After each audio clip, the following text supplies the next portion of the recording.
What would you do if the bank you secretly owned called security on you, just because they didn't like the way you looked? It was 2:47 p.m. on a chilly Tuesday afternoon in downtown Chicago when the doors of Heritage Community Bank's flagship branch swung open. Underneath the soft glow of crystal chandeliers and surrounded by polished marble floors, a woman stepped inside. Her presence was composed, confident. She wore a tailored charcoal grey suit, heels that clicked softly with each step, and in her hand was a leather briefcase. Sleek, professional, understated, but expensive if you knew what to look for. Her name was Julian Carter, though no one at the bank that day knew it yet. And that ignorance would cost them dearly.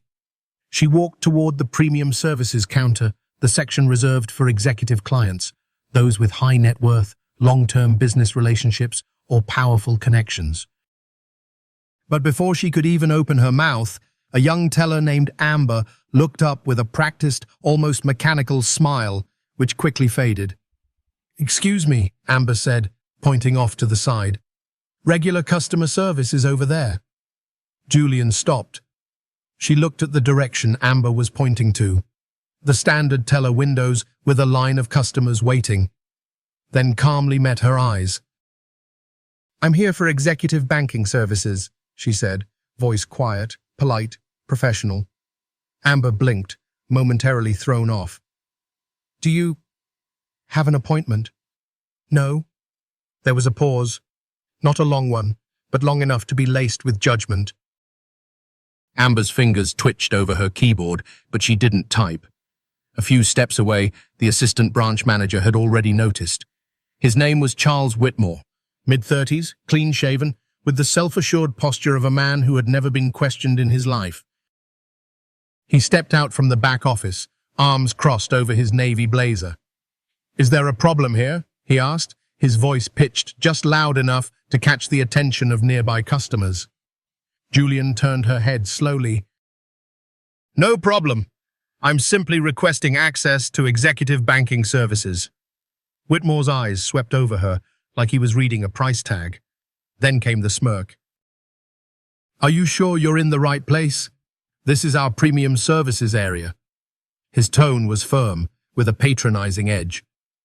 "Do you have an appointment?" he asked, louder this time, not for her benefit, but for his audience. Julian held his gaze. "I don't need an appointment." Whitmore took a slow step forward, the smile gone now. "Well, ma'am, we do have protocols here. Premium services require significant minimum balances. Do you happen to know what our requirements are?" Julian didn't answer right away. Instead, she set her briefcase on the counter with a quiet click that somehow echoed in the marble hall. Her fingers were steady, her back straight, calm. "Perhaps you can explain them to me," she said. Nearby, seated at a coffee table with a laptop, a young woman named Naomi Blake had been live-streaming bits of her day to a small group of followers. She had caught the beginning of the exchange by accident, but now her camera was locked on the scene. The viewer count jumped from 47 to 127 in less than a minute. Whitmore's tone shifted, performative now, like he was lecturing a student. "Executive banking starts at $250,000 in assets," he said. "We also require documented sources of income." Legitimate sources. Julian didn't flinch. Naomi's phone buzzed. Her chat was lighting up. "Is this really happening? 2024 and still like this? Somebody call the news." Julian looked at her phone briefly. 3 missed calls. General Counsel, Chief of Staff. Board Secretary, time 2:52 p.m., board meeting in 38 minutes. She turned back to Charles. "About those protocols you mentioned." Before she could finish, Sharon Blake, the regional manager, appeared beside him. Mid-40s, sharp eyes, perfectly pressed blazer. She had clearly been briefed before stepping out. "What's the issue?" she asked, though her tone made it clear she had already chosen a side. Whitmore was ready. "This woman is requesting executive services without any documentation," he said. "I'm trying to explain the requirements." Sharon nodded, tight-lipped. "We have to be very careful," she said. "Banking regulators are strict. Know your customer policies exist for a reason." Julian reached into her wallet, pulled out her ID. For a brief second, the metal shimmered, the unmistakable black gleam of an American Express Centurion card, before she handed over her driver's license. Sharon barely looked at it. "We'll also need employment verification, proof of funds, a detailed explanation of your business with Heritage Bank." In her briefcase, just peeking out from a side pocket, was a parking ticket stamped VIP, level P1, a level only accessible to board members and top executives. But no one noticed. Naomi's viewer count surged. 347. "This is discrimination, plain and simple. Heritage Bank is done. Somebody please help her." Julian's voice remained calm. "I understand you have procedures, but I'm simply trying to access services at my own bank." Whitmore laughed. "Your bank? This is Heritage Community Bank. We've been serving Chicago's business community for 75 years. "I'm aware," she said softly. Sharon stepped closer. "Look, Mom, we're trying to be flexible, but if you can't provide the proper paperwork, we'll have to ask you to leave." That was when Richard Cole, head of security, quietly walked to his post near the exit, just in case. In the customer seating area, an elderly woman in a tan coat and hat looked up from her magazine. She had watched everything unfold. Her name was Miss Thelma, and she'd banked with Heritage for over 4 decades. "Young man," she called across the lobby to Charles, "perhaps you should check your records before making assumptions." Charles didn't respond. He was focused on the performance, his voice, his authority. "Ma'am," he said to Julian, "you have 5 minutes to provide proper documentation, or security will escort you off the premises." Julian didn't respond right away. Her fingers moved over her phone screen, efficient, precise. She typed one message, "Code 7, initiate immediately," then she looked up. 5 minutes, she repeated. "That should be sufficient." Julian Carter didn't move. Her briefcase sat on the counter like a silent challenge, while her eyes remained steady on the man across from her, Charles Whitmore, the assistant branch manager who was now basking in the illusion of control. The air inside Heritage Community Bank's grand lobby had shifted. What was once a calm, upscale atmosphere now buzzed with tension. Conversations had stopped. The hum of printers and keyboards had faded. All eyes were subtly, or not so subtly, on the woman who dared to walk into the wrong part of the bank. Across the room, Naomi Blake's live stream viewer count ticked higher. What began as a quiet coffee break now had over 700 people watching live. Comments flooded the screen, some angry, others shocked. "This is profiling. She's clearly a professional. Look at her. Somebody call the media." "This is disgusting." Whitmore checked his watch and spoke louder, as if raising his voice made him more legitimate. "You now have 4 minutes, ma'am." Julian didn't blink. Instead, she shifted her gaze toward Sharon Blake, the regional manager, who stood at his side like a well-dressed shadow. "I've provided identification," Julian said, "and I've stated my business. What more exactly are you requiring?" Sharon pursed her lips. "Legitimate documentation," she replied. "We need to verify your income, your business dealings with the bank, and your purpose for using this particular branch." Julian tilted her head slightly. "So you're suggesting I don't belong here?" "Ma'am," Whitmore interjected, "we're suggesting we follow protocols.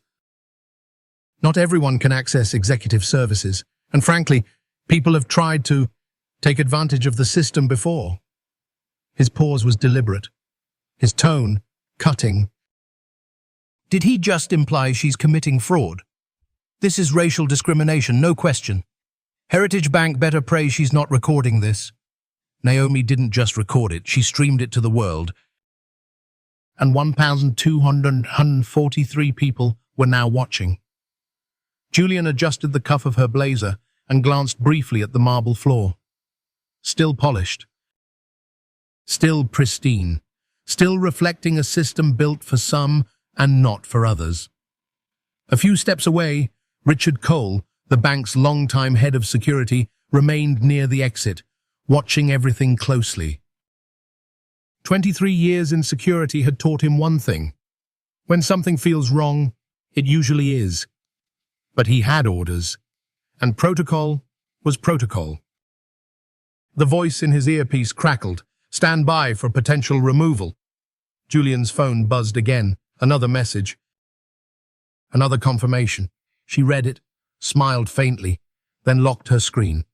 She didn't argue. She didn't plead.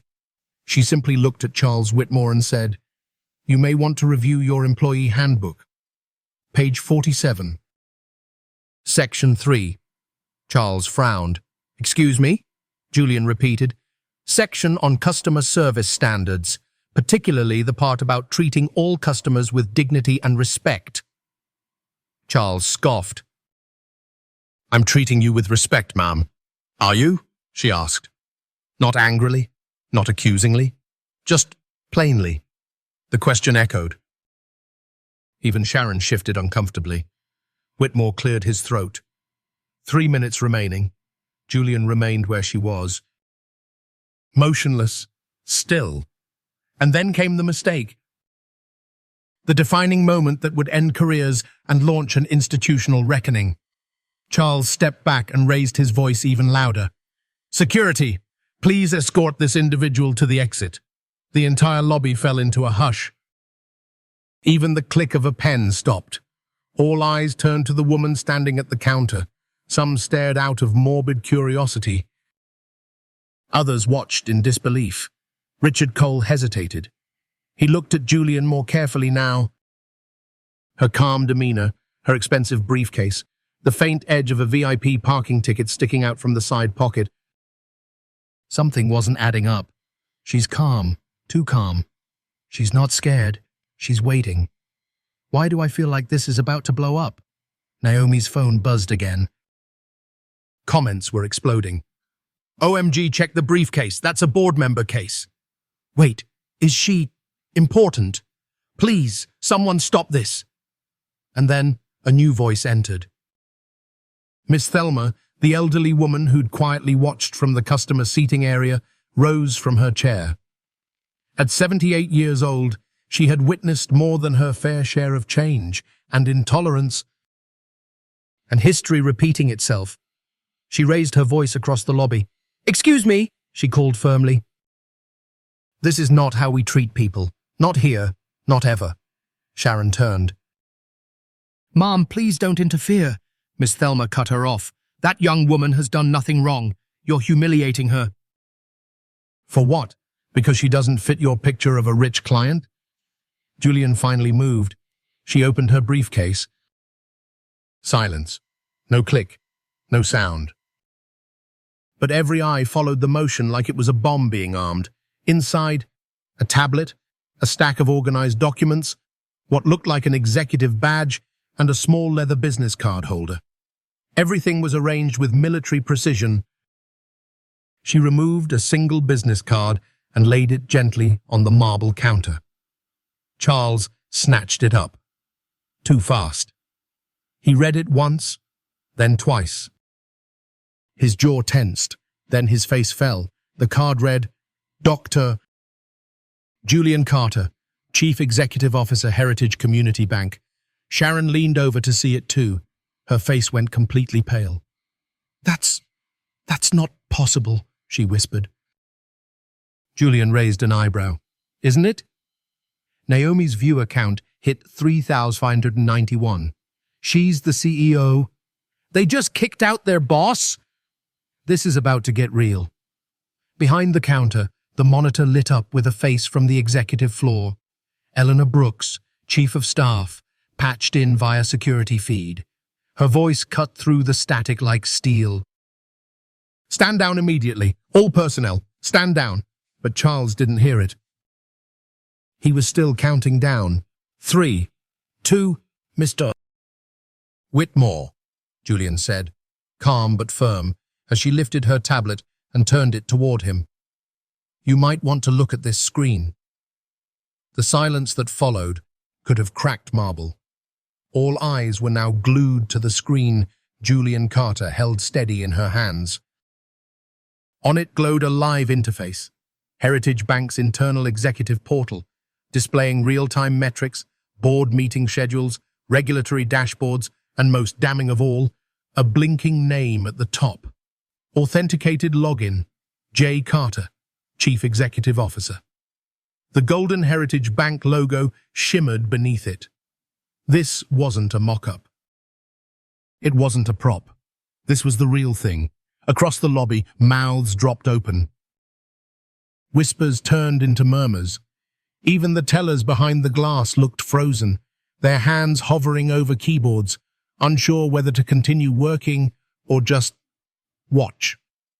Charles Whitmore, the man who had just tried to eject the CEO from her own bank, stared at the screen as if it had personally betrayed him. His face moved through phases: confusion, denial, dread. But what he didn't realize was that the reckoning had already begun. At the far end of the bank, Security Chief Richard Cole's earpiece buzzed. Priority 1. Confirm Dr. Julian Carter's presence at the scene. He swallowed, pressed the button on his lapel mic. Confirmed. She's here. I repeat, the CEO is on site. The voice that came through next wasn't just anyone. It was Eleanor Brooks, Chief of Staff, speaking from the 47th floor of Heritage Tower with enough authority to freeze time. All security personnel, stand down immediately. Dr.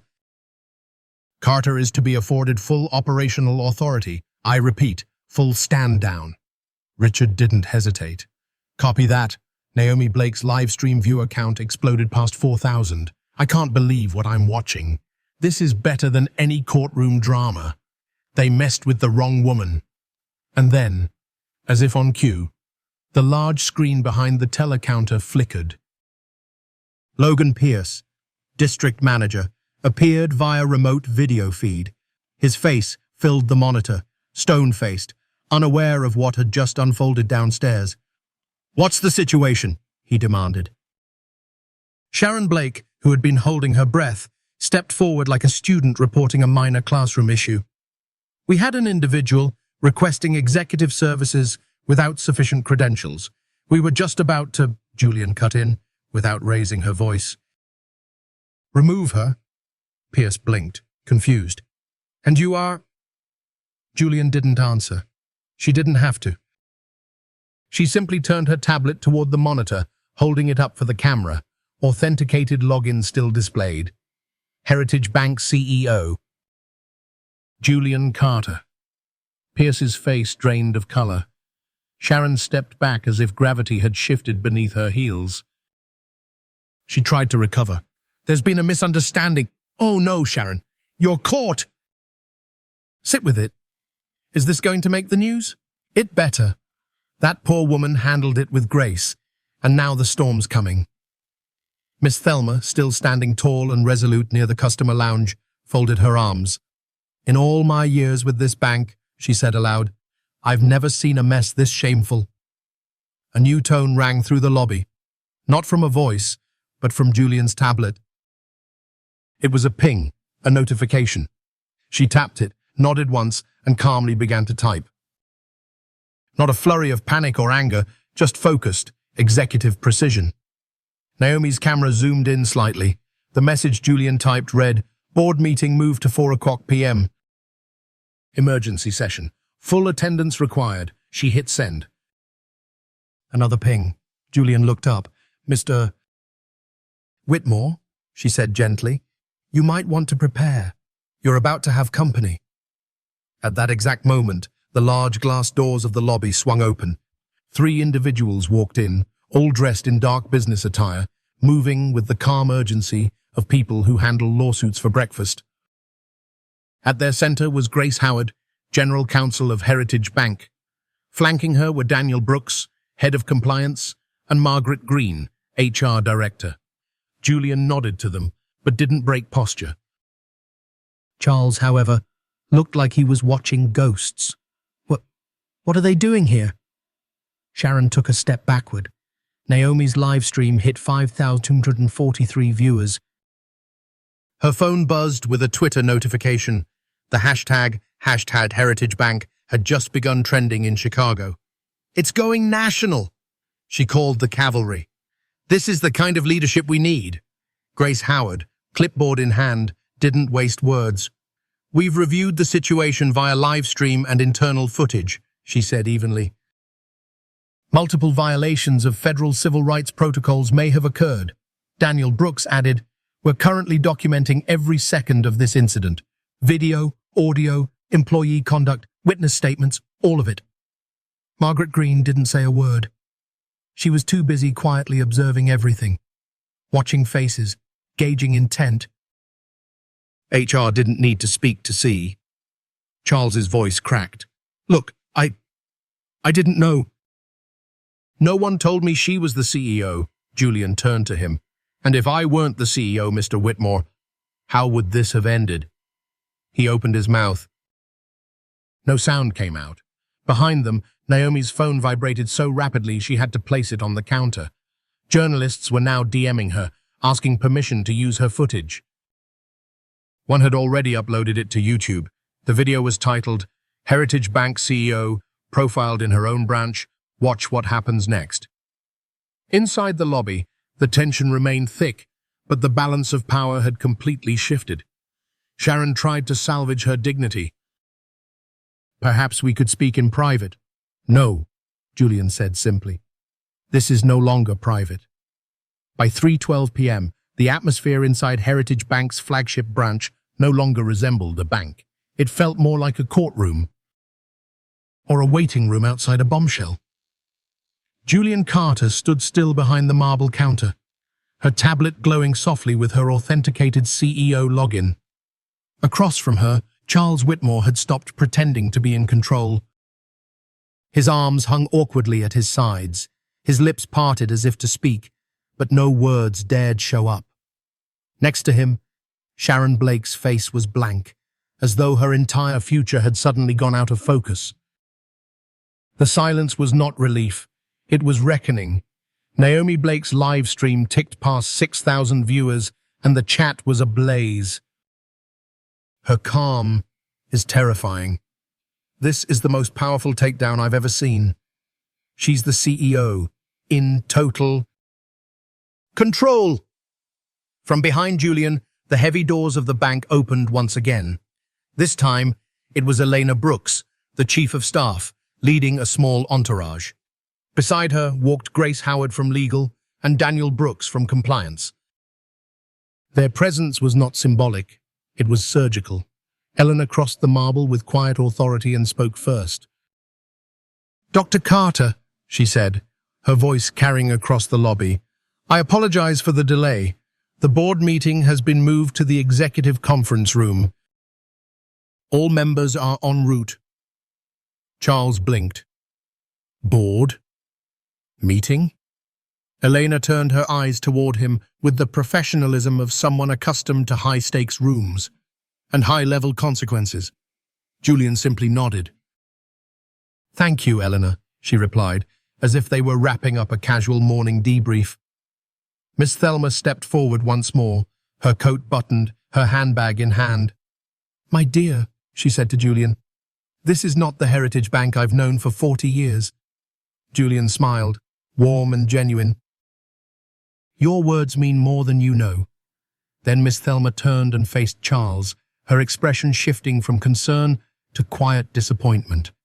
"Young man," she said evenly, "my late husband helped found this bank. He's probably rolling in his grave right now." The weight of those words landed hard. Even Sharon turned her gaze away. Julian's phone buzzed again. Another update from the executive floor. Channel 7 News was requesting a statement. The Tribune wanted an interview. Heritage Bank was now trending nationally across social platforms. In one corner of the lobby, a junior teller slowly lowered her head into her hands. Richard Cole, the head of security, stepped forward. He stood tall, his voice respectful. "Dr. Carter," he said, "if I had recognized you immediately—" Julian held up a hand. "Mr. Cole, you were following the direction of your supervisors." "This isn't about recognition. It's about how we treat every customer." That landed like a stone dropped into still water. Even Richard had no reply. On the video monitor behind the counter, Logan Pierce, the regional manager who had previously authorized Julian's removal, suddenly reappeared. His complexion was pale, his tone suddenly deferential. "Dr. Carter," he began, "there seems to have been a communication breakdown." Julian didn't blink. "Mr. Pierce, we'll be discussing those breakdowns in detail very soon." The message was clear. Your part in this isn't over. Then she turned back to Charles and Sharon. "You mentioned protocols," she said calmly. "I'd like to review all of them, right now." Upstairs, at exactly 3:25 p.m., the executive conference room was being prepared. The room was designed for prestige: mahogany table, high-backed leather chairs, soundproof walls, state-of-the-art screens. But no amount of polish could prepare it for what was coming. Charles Whitmore and Sharon Blake stood awkwardly just outside the elevators. They looked like defendants awaiting sentencing. Their elevator ride up had been the longest of their lives. Julian arrived a few minutes later. Her posture never wavered. Her voice remained soft, but every step carried the weight of authority. Inside the room, Raymond Ellis, chairman of the board, called the emergency session to order. He had served Heritage Bank for 32 years, and in all that time, he had never convened a meeting like this. Downstairs, the branch had returned to an uneasy stillness. But the public wasn't finished. Naomi ended her live stream at 3:37 p.m. Her final view count, 9,847. Her footage had already been uploaded by over a dozen accounts across YouTube, Twitter, and Instagram. Local news vans were circling the block, and inside the executive floor, the next chapter was unfolding. Julian stood at the front of the boardroom, flanked by her team. The first slide lit up on the screen behind her. Social media metrics. Live. Instagram. Live. 9,847 viewers. Twitter. Mentions. 47,000. And rising Facebook shares. 12,000 plus. YouTube. Uploads. 23. And growing. She turned to face the room. "What began as a customer interaction," she said, "has become a national headline and a legal liability." One of the board members leaned forward. "What exactly happened?" Julian pressed a button. The room dimmed, and security footage from the lobby appeared on screen. They watched everything.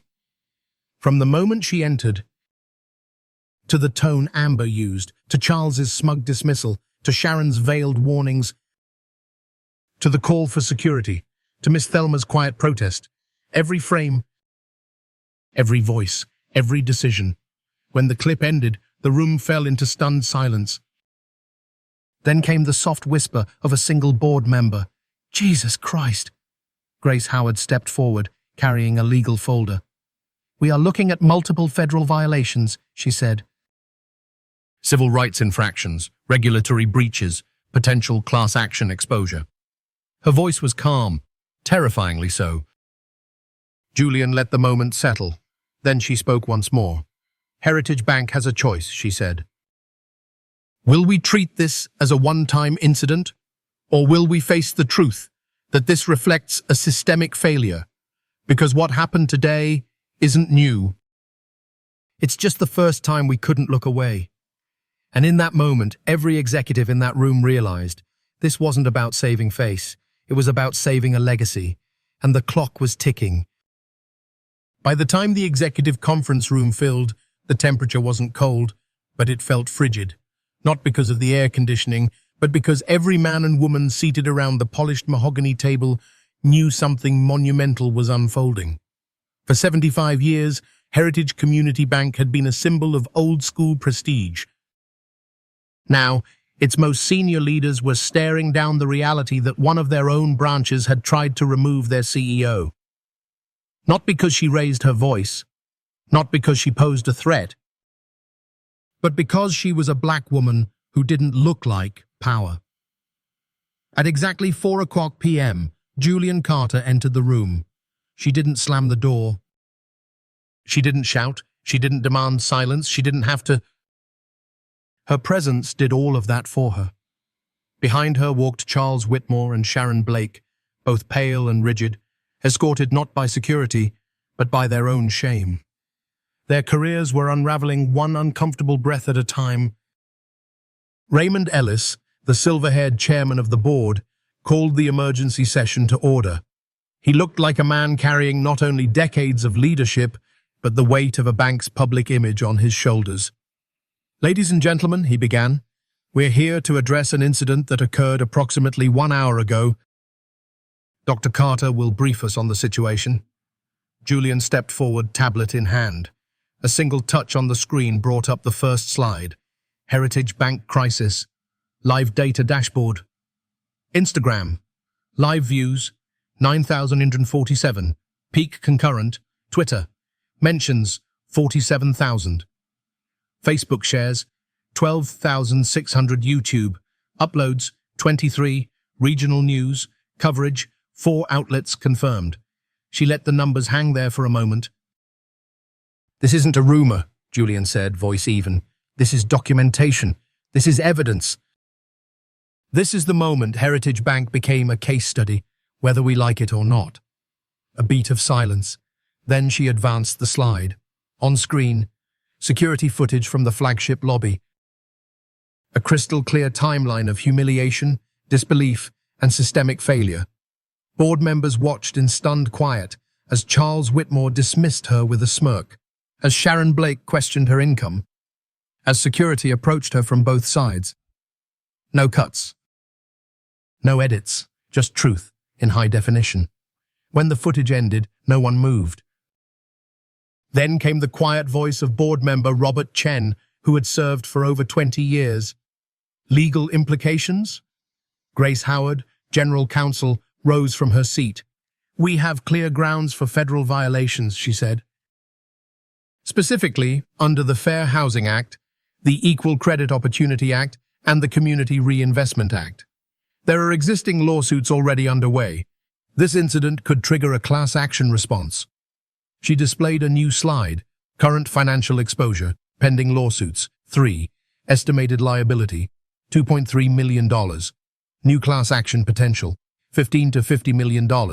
Possible FDIC sanctions, operational restrictions, fines, license review, projected stock impact. 8 to 12% at market open. The room rippled with silent dread. Charles Whitmore finally found his voice. I didn't know who she was. I thought I was following protocol." Julian turned, slowly. "Then let's talk about your protocol," she said. "Tell me, what exactly about me made you feel I was suspicious?" Charles opened his mouth, hesitated. Closed it. "Was it the suit, the briefcase?" "The fact that I didn't ask loud enough?" Still nothing. Julian looked at Sharon next. "How many white customers have you required to prove their income is legitimate before allowing them to access executive banking?" Sharon shifted in her chair.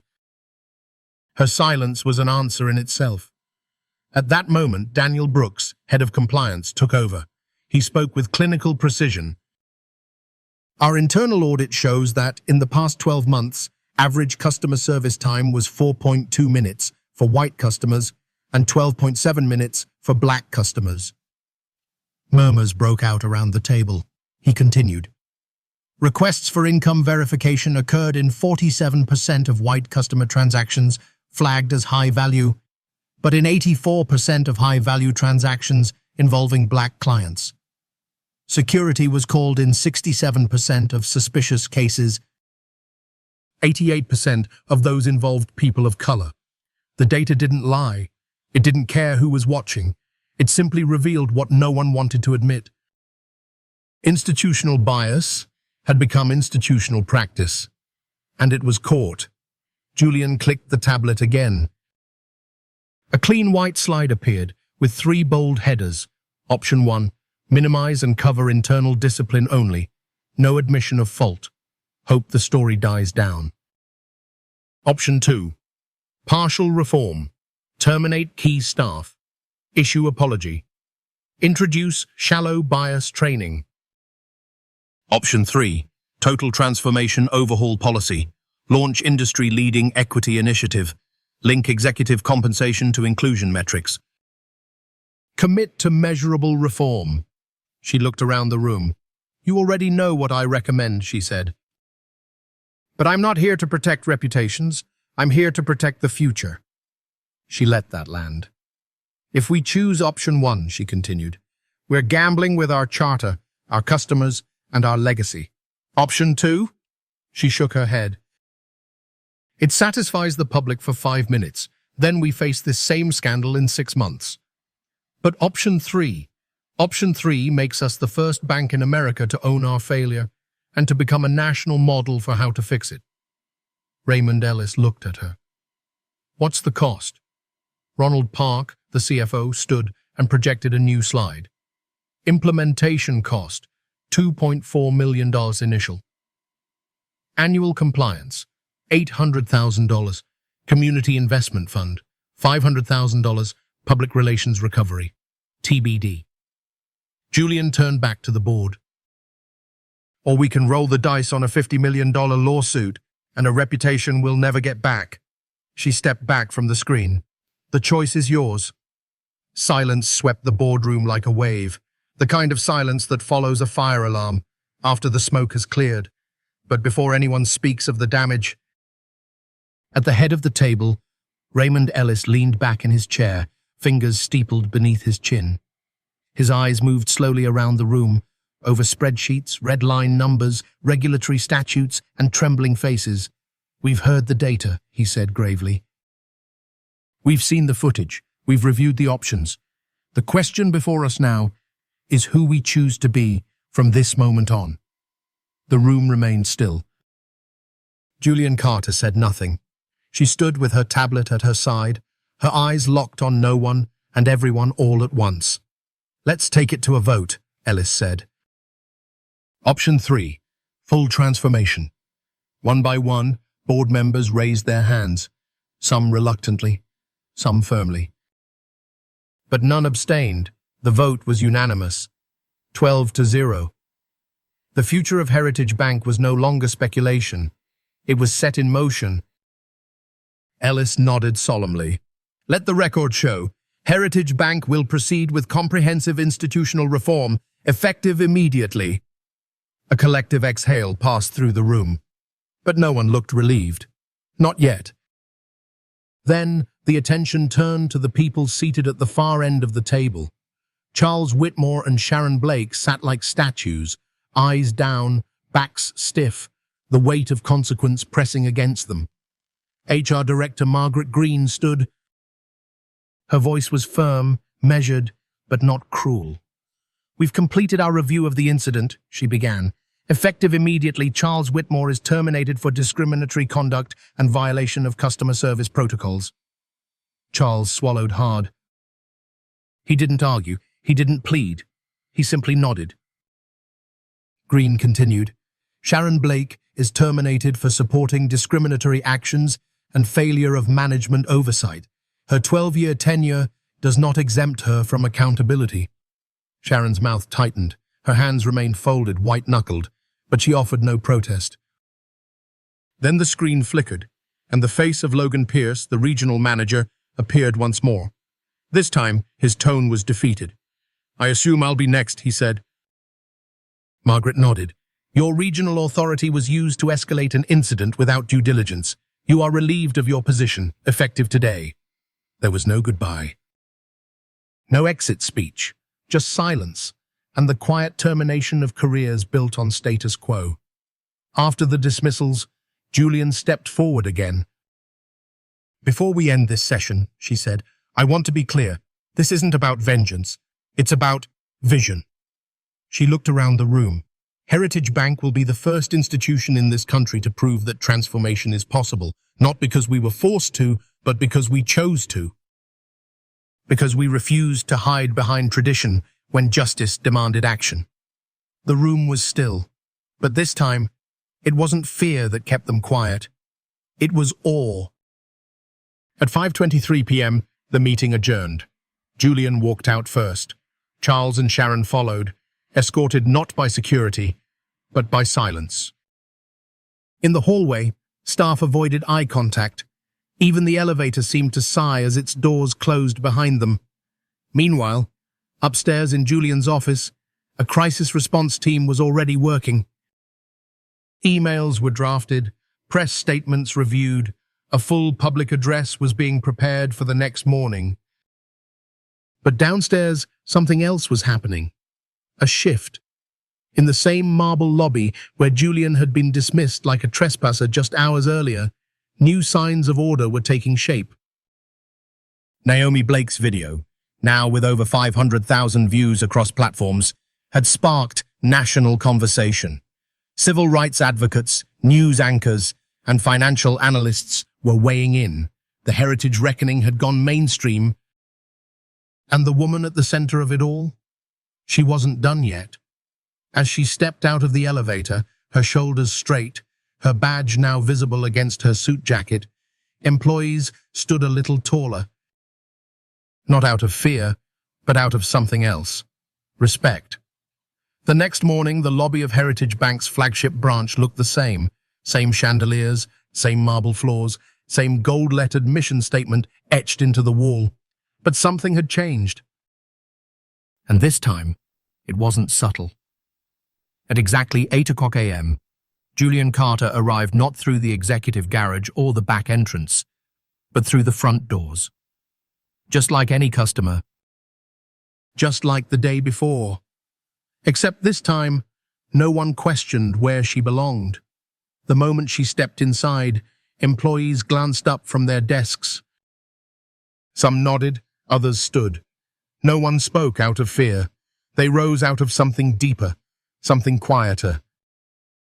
Respect and readiness. Julian didn't pause to bask in the silence.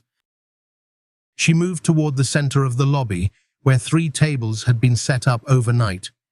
A fresh banner hung above them. Customer advocacy team, here to listen, here to change. Behind the tables stood a new team, diverse in age, race, and background, each wearing a soft gray badge. Customer Service Equity Officer. They weren't security. They weren't PR. They were here to watch, listen, and report. Real time. No clipboards, no surveys. Just presence.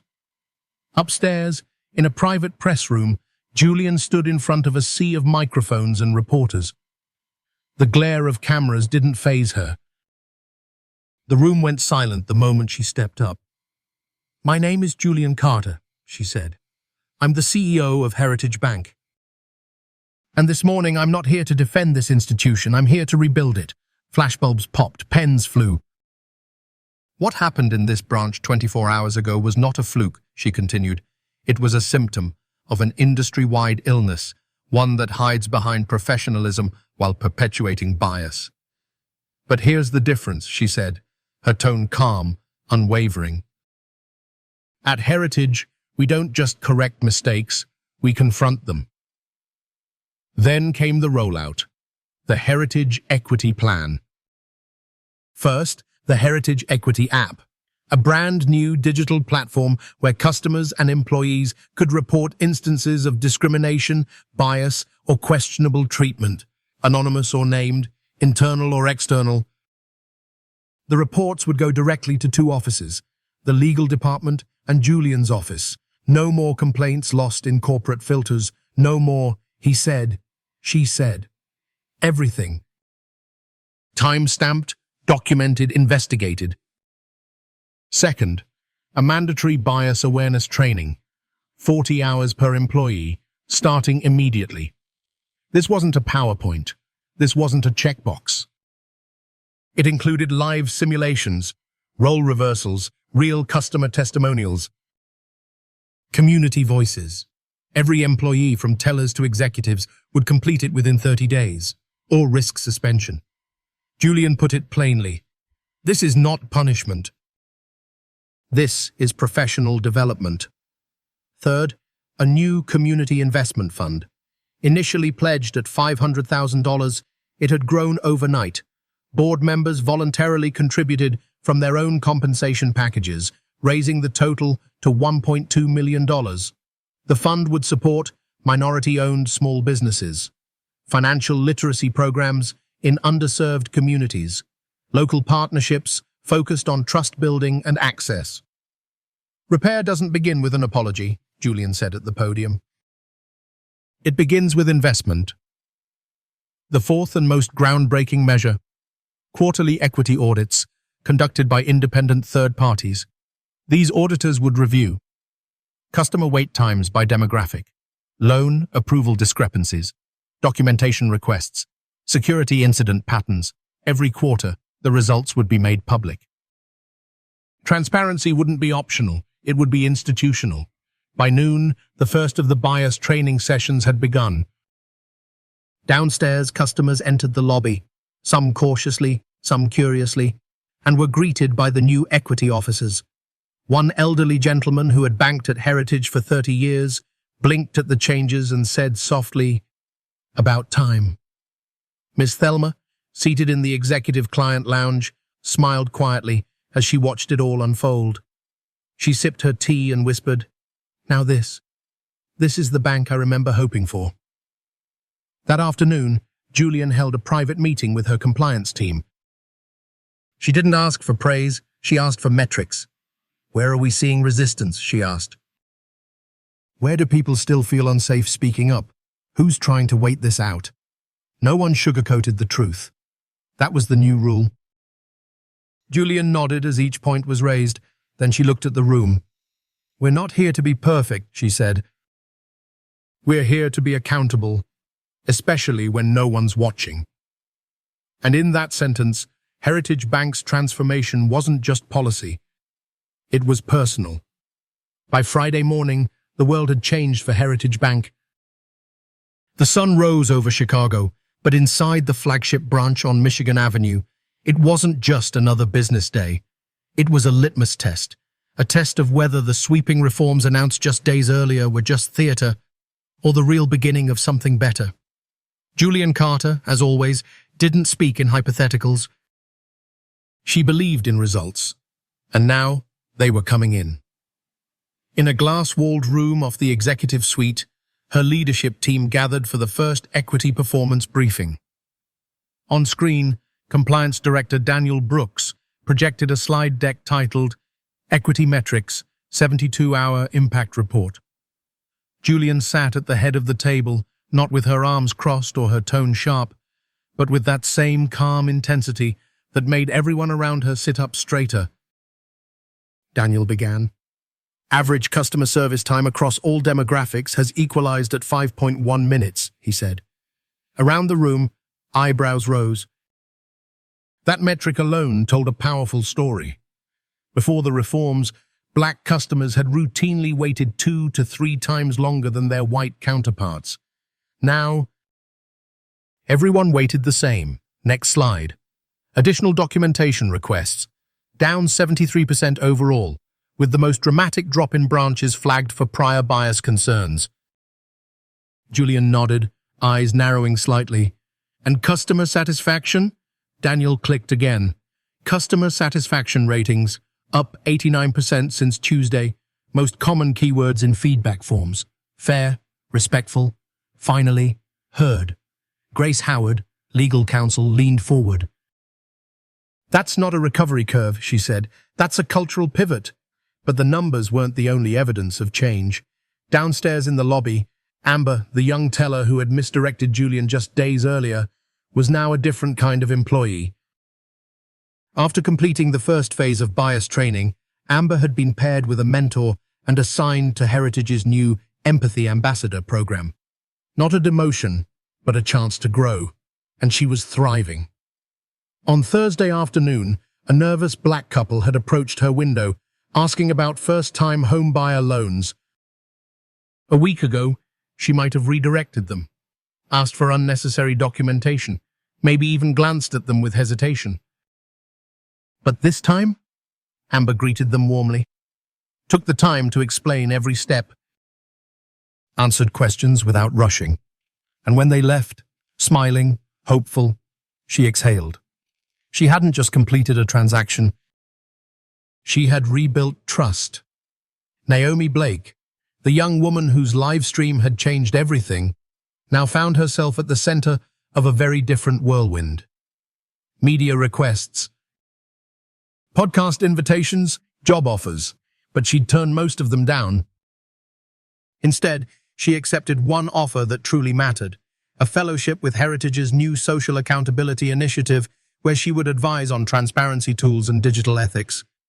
In her first internal address, she looked out at the corporate staff and said, "I didn't mean to start anything, I just couldn't look away." That line would later become the headline for a national op-ed in The Atlantic. Meanwhile, the Heritage Equity app had logged over 12,000 interactions in its first 72 hours. Of those, 97% had been resolved within 24 hours. 4 flagged employees were placed under review. 2 had already undergone corrective coaching. More importantly, feedback poured in, not just from customers, but from staff. This is the first time I've ever felt protected from retaliation. I no longer feel like I'm guessing what I'm allowed to speak up about. On Friday afternoon, Julian received a letter from a local nonprofit serving the south side of Chicago. Inside was a note. "We've struggled to get approved for funding for years. Yesterday, your community loan officer called us, not to deny, but to listen. We never thought a bank would meet us where we are. Thank you." There was no logo, no request for publicity, just gratitude. That evening, as the sun set behind the skyline, Julian stood once again in the marble lobby. Not as a symbol, not as a headline, but as a leader choosing to be present, visible, accountable, grounded. Miss Thelma, once again seated in her favorite corner, looked up and smiled. "Feels different in here," she said gently. Julian smiled back. "It's supposed to." And somewhere, miles away, a young girl, the daughter of that first-time homebuyer couple, sat at the kitchen table, hearing her parents talk about something no one had ever said before, that they were seen and served, not for who people assumed they were, but for who they truly are. 6 months later, the ballroom of the American Bankers Association conference in Miami shimmered with chandeliers and the buzz of executive voices. Over 3,000 industry leaders from across the country had gathered for what had been billed as a standard annual address. But there was nothing standard about what was coming. At exactly 9 a.m., the moderator stepped up to the mic. "Please welcome our keynote speaker, Dr. Julian Carter, CEO of Heritage Bank and author of the Heritage Equity Model." Applause rolled across the room, polite at first, then building. Some were still skeptical. Others came out of curiosity. But many were there because they'd seen the headlines. Read the reports, watched the transformation of a bank once marred by scandal into a national blueprint for institutional change. Julian stepped onto the stage. No flashy entrance, no prepared applause line, just presence, purpose, and proof. Behind her, the screen lit up, from crisis to culture, leading institutional change in real time. Julian looked across the room, then began. "Leadership is not tested when things are going well," she said.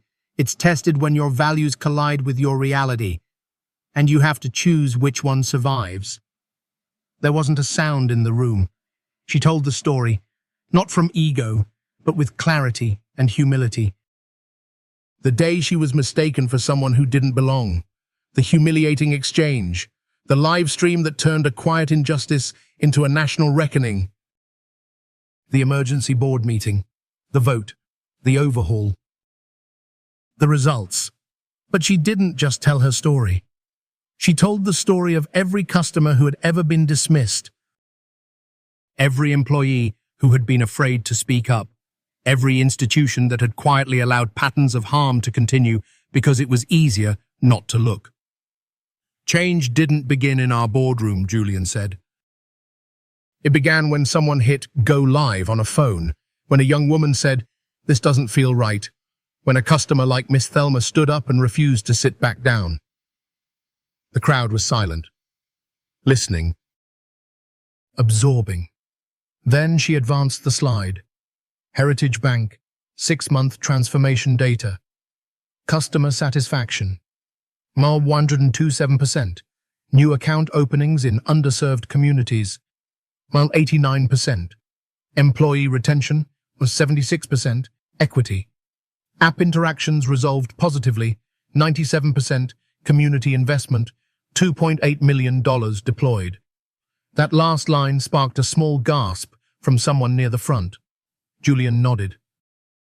This isn't about money, she said. It's about mission. But what moved the room most wasn't the statistics. It was what came next. On the screen appeared a photo of Amber, the teller who once redirected Julian on that first day, now promoted to customer experience specialist, leading internal training across Heritage's Midwest branches. Another photo showed Naomi Blake, now with over 847,000 followers on her social justice journalism platform, using her voice to spotlight other real-time reform efforts. Then, a video clip. Miss Thelma, seated at a community town hall at the bank, saying, "I've lived through enough decades to know when change is real." And this is real. The ballroom broke into spontaneous applause, because this wasn't just about Julian anymore. It was about what she made possible. Following her speech, Julian sat for a live QA. A senior executive from a West Coast bank raised his hand. "What's the one piece of advice you'd give to an institution afraid of confronting its own flaws?" he asked. Julian didn't hesitate. "Don't confuse silence for safety," she said. "What you ignore today will become tomorrow's scandal." If you want to lead, you have to listen, even when what you hear makes you uncomfortable. Within weeks, 20 major financial institutions had requested consultations on adopting Heritage's model. Federal regulators were reviewing the equity app system for broader industry rollout. Professional organizations across healthcare, education, and tech were reaching out, asking, "How do we make this part of our culture?" And slowly, from community banks in Detroit to credit unions in Georgia, the ripple effect began. One quiet decision, one brave response, one woman who refused to be disrespected in silence, had started a wave of change. Back at Heritage Bank, the work didn't stop. Julian had made one thing clear. This wasn't about a viral moment. It was about a living commitment. Every quarter, new data was released publicly. Customer stories were invited, not buried. Promotions were tied not just to performance, but to inclusion metrics. And the community didn't just bank with Heritage, it partnered with it. That night, as Julian walked through the nearly empty executive floor, she paused by the framed Heritage mission statement on the wall.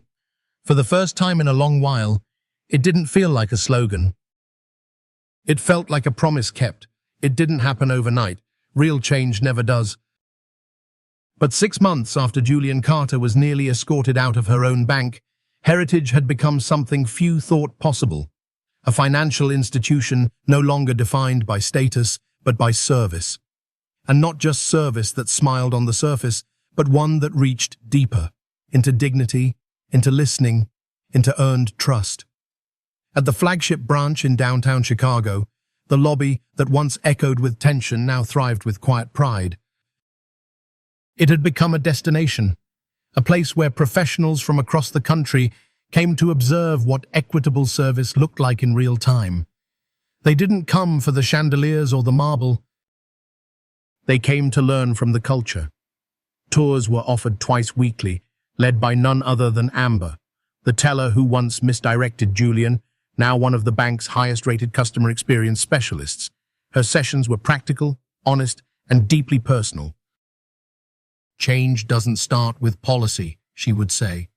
"It starts with realizing who you could have been better for, and choosing to become that person tomorrow." Richard Cole, the longtime head of security, had implemented new training protocols that were already being studied by other financial institutions. His cultural sensitivity and security model, emphasizing de-escalation and observation over assumption, was featured in Security Management magazine. Across departments, Heritage wasn't perfect, but it was accountable. And in this new era, that counted for more than polish ever could. The Heritage Equity app, once seen as a bold experiment, had become an industry benchmark. Over 12,000 reports had been submitted. More than 97% had been resolved positively. More importantly, the app created something that no slogan ever could, a two-way street. Customers no longer feared speaking up. Employees no longer feared being unheard. In banking, that was revolutionary. Outside of the institution, the story had only grown. The Federal Reserve appointed Julian to its Community Advisory Council, helping shape national policies on equitable banking. Harvard Business School released a case study titled From Crisis to Culture. How Heritage Bank rebuilt in real time now required reading in organizational leadership courses. And industry-wide, banks were adopting bias audit standards, investing over $47 million in new community equity programs modeled on Heritage's approach. But the numbers were only part of the story, because what mattered more than quarterly reports were the daily moments that no one recorded. Moments like a single mother walking into a branch on the west side and being offered a financial literacy coach, not because she asked, but because someone noticed her hesitation and took initiative, or a Latino teenager opening his first savings account and being spoken to in Spanish, not as an afterthought, but as a sign of belonging, or an older black man being greeted by name at the door because someone read his file and remembered that he'd been banking there for 45 years. And then there was Charles Whitmore, the former branch manager whose career collapsed in the public eye. After accepting Julian's offer of a full-ride enrollment in a 6-month diversity and equity rehabilitation program, complete with community service, counseling, and education, Bradley had quietly begun to change. His first assignment? Helping lead financial literacy workshops at a local high school on the south side. It was awkward at first. Humbling. But over time he became something he never expected. A listener. He now worked for a non-profit that supported underbanked families. He spoke about his experience not as a cautionary tale, but as a turning point. Good intentions, he once said in a video testimonial, don't excuse harmful actions. Dr. Carter didn't just hold me accountable, she gave me a chance to grow. That's leadership. And what of Naomi Blake, the young woman whose live stream changed everything? She had turned her Instagram into a powerful platform for social justice storytelling, amassing over 847,000 followers. But she never strayed far from the core that made her go live in the first place. She had only one rule for the stories she told. They must show both the injustice and the transformation. She interviewed Julian 3 times in the months that followed, and at the end of each interview she always asked the same question. What would you say to someone facing discrimination today? Julian never rehearsed the answer. But it always sounded like this. Document everything, find your voice, and remember, silence protects systems, not people. But truth changes everything. As for Miss Thelma, she became Heritage Bank's unofficial community ambassador, speaking at events, hosting community forums, even fielding customer feedback from her favorite seat in the executive client lounge. At 79, she had seen decades of empty promises. But now she smiled. Because she'd lived long enough to see one person's courage change an entire institution. And every day, in banks, in businesses, in boardrooms, someone new heard the story of the CEO who was told to leave and chose to stay and lead. Of the day silence was broken and a new legacy was born. Not out of perfection, but out of the unshakable belief that every person deserves to be treated with dignity, not just at a bank, but everywhere. In life, dignity is not something we earn from titles. It's something we're all born with. The story of Dr. Julian Carter reminds us that no one should have to prove their worth simply to be treated with respect. Her quiet strength in the face of humiliation and her choice to lead with wisdom instead of rage holds a mirror to our institutions and to ourselves. For those of us who've lived through decades of social change, this story isn't just about a bank. It's about the importance of listening, of standing up, even when it's uncomfortable, and of using our voice to protect the dignity of others. Whether you're behind a counter, in a boardroom, or seated in a waiting room, the way you treat people matters. Real leadership is not about power. It's about presence.